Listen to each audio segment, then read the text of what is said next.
Cordial saludo, compañeras y tutoras. Resulta muy interesante abordar la temática de la psicobiología de la ira, la violencia, la agresividad y la sexualidad.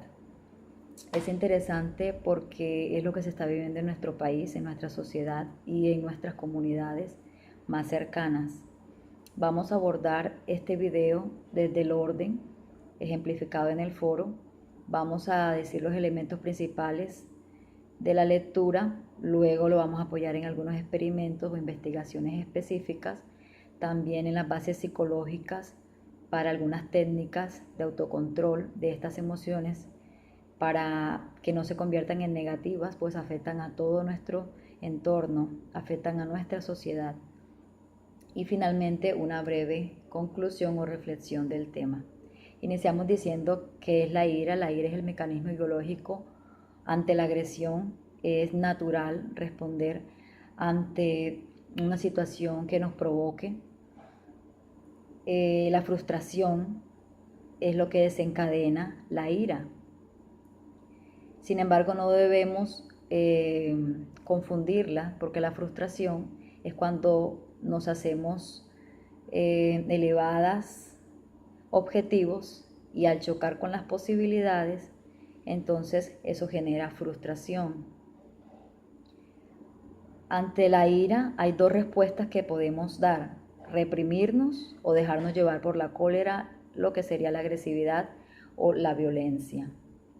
Nos reprimimos por aspectos culturales, para ser cultos ante la sociedad. Reprimiendo la ira, generamos el estrés por la contención del organismo cuando ya se había preparado naturalmente para una respuesta biológica de defensa y de lucha. Vemos como algunas personas andan a la defensiva, malhumorados, porque están frustrados. No se soportan ni ellos mismos, tienen ataques de ira, son irritables, impacientes, vengativos, quieren controlar el mundo y son personas tóxicas, si se podría decir de esa manera. Y la convivencia con ellos resulta muy difícil. La ira, entonces, según Waller Cannon, es la respuesta a una agresión, la respuesta fisiológica. Respuesta neuropsicológica es el estrés. La respuesta neuropsicológica a la ira. La provocación de la ira es la cólera o la represión. Las secreciones neuroquímicas del estrés se dan en la glándula suprarrenal, el hipotálamo, y son la adrenalina y la noradrenalina. La adrenalina afecta el metabolismo de la glucosa para que los músculos de esta manera puedan estar dispuestos para la acción en un momento necesario, cuando se requiera el uso de una respuesta fisiológica de movimiento, aumentando la presión sanguínea. Por otra parte, la noradrenalina actúa en situaciones estresantes y es secretada por el tronco encefálico. También en el estrés está la hormona cortisol, es un esteroide secretado por la glándula suprarrenal y también transforma las proteínas en glucosas para que genere energía necesaria para dar una respuesta, además del flujo sanguíneo. La situación de estrés es buena porque nos ayuda para la supervivencia. La preparación mental se da en la noradrenalina, la preparación mental para la huida o para dar una respuesta. Y la preparación neuromuscular sería con el cortisol.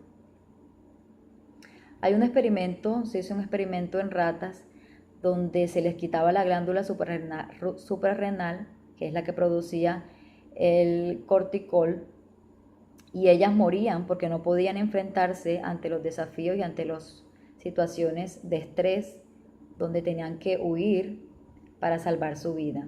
Y se ha demostrado que incluso pacientes que se le ha extraído la glándula suprarrenal por cuestiones de salud, deben suministrarle medicamentos para que puedan responder y manejar la lucha ante una situación de estrés, puedan responder. Si se suprimen estas fuentes preparatorias para la lucha, causan desarreglos, desajustes internos y traumas. El estrés es generado por la angustia de la vida diaria.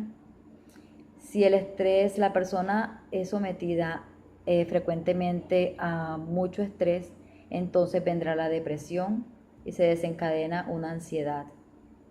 El cortisol mide el estrés, está evaluado durante las noches, cuando debería estarlo en la mañana. Esto se deduce como insomnio.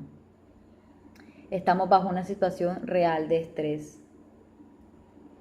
La psicobiología de la ansiedad y el estrés, la angustia genera enfermedad psicosomática como asma y defensas bajas o deficientes. El estrés solo se manifiesta ya en los límites de manera somática a través de una enfermedad psíquica.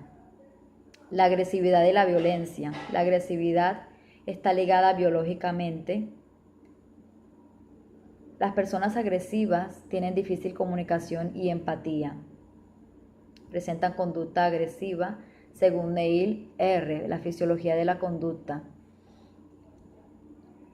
La agresividad y serotonina están estrechamente ligadas y los niveles bajos de serotonina se reflejan en una conducta agresiva.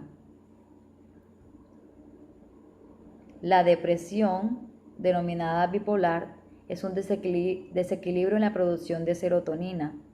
Otra investigación con monos que consistió en extraerles un poco de líquido cefalorraquídeo mostró los niveles bajos de serotonina y la conclusión fue que estos monos presentaban ataques de ira, agresividad, atacaban a sus compañeros y presentaban hiperactividad, andaban de un lado hacia el otro. A algunos pacientes se les suministran fármacos para tratar las conductas violentas, para inhibir esta respuesta de agresividad y violencia.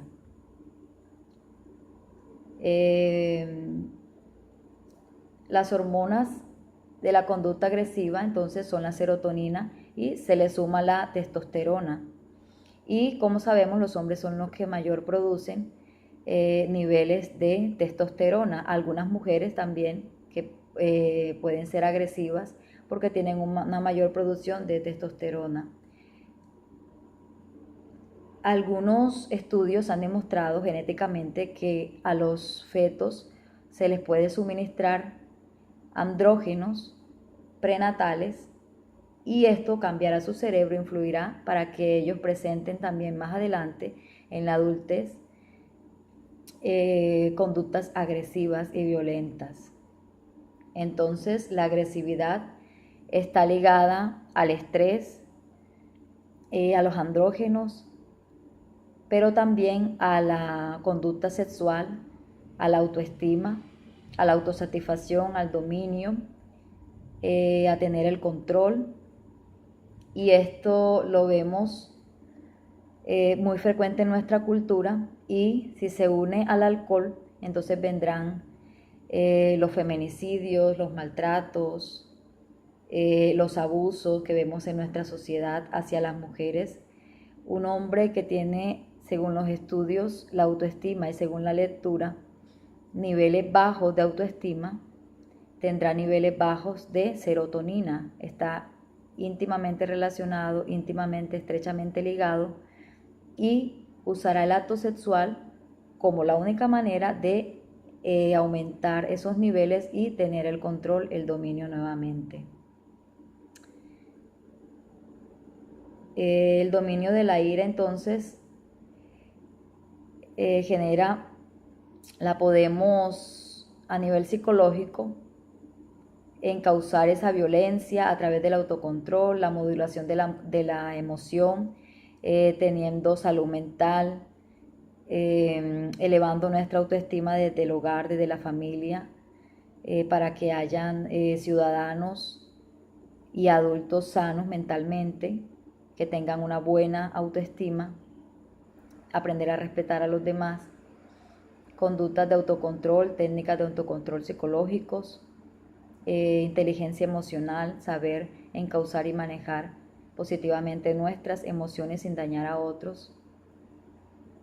Es importante no reprimirnos porque esto generará estrés. Y saber manejar nuestras emociones es la reflexión a la que queremos llegar en estos momentos, ya que el no saber manejarla generará la ira, la agresividad, lo que puede desencadenar en arranques, en ataques de cólera y donde no podemos medir las consecuencias de nuestros actos, actuamos sin pensarlo. Muchas gracias.